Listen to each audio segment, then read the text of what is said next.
What if I told you that the last 400 years of world history were the exception, that what we think of as the natural global order, Western dominance, European centrality, American leadership's actually a historical fluke, not the rule, not destiny, but an anomaly? Because for most of human history, Europe was not the center of the world, it was the edge. And understanding why Europe rose and why that era is ending changes how you see modern geopolitics entirely.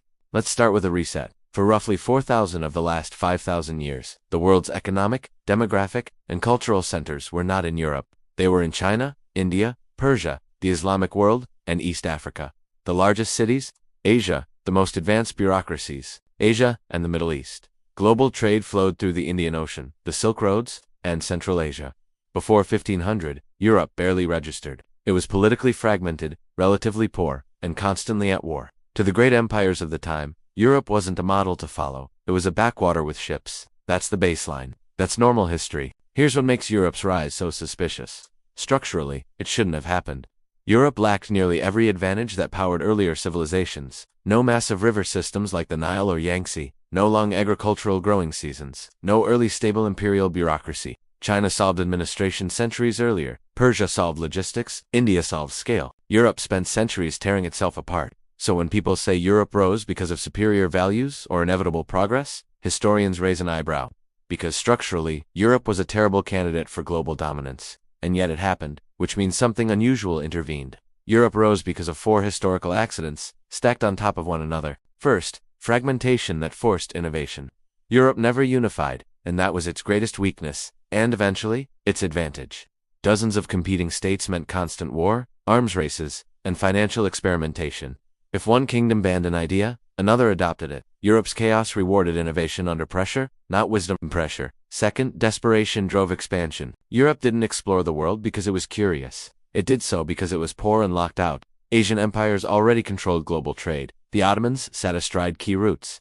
So Europe gambled outward. Ships weren't instruments of enlightenment, they were instruments of survival. Most civilizations didn't need overseas empires. Europe did. Third, the Americas. The unrepeatable jackpot. Europe didn't just find new trade routes, it found 2 entire continents. Silver from the Americas flooded European treasuries, financed wars, and bought Asian goods. Crops from the Americas fueled population growth and reduced famine, and land from the Americas created settler states.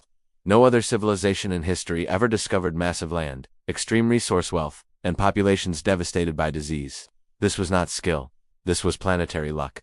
Fourth, disease asymmetry. European diseases wiped out up to 90% of indigenous populations in the Americas. This wasn't strategy, it was biology. It created empty land, weak resistance, and rapid conquest.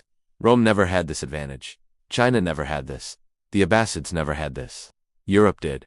Once, by the time other regions recovered, Europe had already reinvested its windfall into industrialization, standing armies, and financial systems. Colonialism wasn't just exploitation, it was time theft. Europe borrowed centuries of growth from the rest of the world, and by the 19th century, the gap looked permanent. But that was an illusion. Now comes the reversal that feels like decline today.